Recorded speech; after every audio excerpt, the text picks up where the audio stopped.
All right, so Eastern Cape Premier Oscar Mabuyane wants the ban on the sale of alcohol to be reinstated. The province has seen an increase in car incidents, gender-based violence, as well as a rise in alcohol-related incidents in hospitals. For more on this now, we're joined on the line by the Premier spokesperson, Mvusiwekhaya Sicwetsha. Thanks very much for your time, Mr. Sicwetsha, and welcome to the AM report. So many people are already pushing back, suggesting that, banning the sale of alcohol doesn't really solve the problem because alcohol isn't the issue here. Do you think the move would treat the symptoms as opposed to treating what's at the heart of the issue? Look, we agree alcohol is not the problem. It's the reckless abuse of alcohol by some individuals that is a problem. And the provincial government believes that when people change their behavior, when they change that behavior, it will change things. We're no longer going to see lives of many people being at risk. But if they can't change that behavior, government is making this decision to approach National Command Council to consider that a ban or prohibition in the province up until level 1. But what sort of research has gone into finding out whether this move would be effective in any case? For instance, we're seeing that the ban of tobacco products has just, really allowed the illicit trade to flourish. Are there no fears that this might do the same with booze in the province? Well, what we're seeing are the problems on our roads. What we're seeing are the problems in our hospitals where people are abusing these beverages and resulting into too much pressure on our roads, resulting into things that we could have avoided, which are not happening because people are not considerate. People are not thinking for other people. They are selfishly abusing alcohol beverages. So we're working with companies in the province that are producing beverages, retailers and distributors that are supporting a proper use of responsible use of alcohol.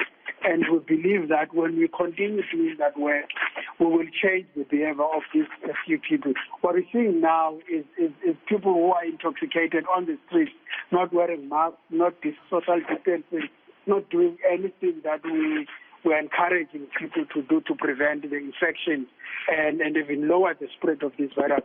So that's a big problem for us. Yeah, you say in consultation with some of the companies selling the alcohol. I don't imagine, though, that they support this move, do they? I'm saying we are working with them through the aware.org program to discourage abuse of alcohol. And we've seen quite big numbers of those companies and young people joining that program saying this is a problem in society and we can defeat the problem of alcohol abuse now during COVID-19. And even after COVID-19, we can continue with that program. Can you give us some practical steps that are being taken to do exactly that, right? Because I think we both agree that perhaps it's the abuse of alcohol that needs to be addressed urgently more than alcohol in and of itself. So what practical steps are being taken to try and, go at the heart of the matter, which is what I've just mentioned? We have an ongoing program with institutions of higher learning in Newzroom Afrika, Rhodes and Nelson Mandela, some of the TVET colleges, where we have seen problems, fatalities linked to alcohol abuse, and we've started that program working with aware.org to educate these young people about the dangers of alcohol abuse and teaching them about normal behavior, responsible behavior rather, so that we turn their minds and their interests away from abusive behavior of consumption of alcohol beverages. And we believe that we need to take that to society now, not just the institutions of higher learning, because some of the problems we see are in communities. That is why we've put in place a legislation that prohibits selling of alcohol closer to schools, closer to churches, so that those that sell alcohol, they are not put in a place where some of their patrons end up disrupting schools, and that behavior ends up being copied by some of our learners.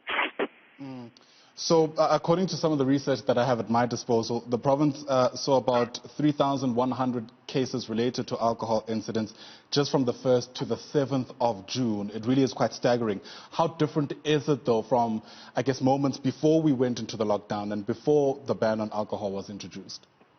Well, we had the problem before the lockdown, and during the lockdown, we did not have those problems because people were not allowed to walk on the street.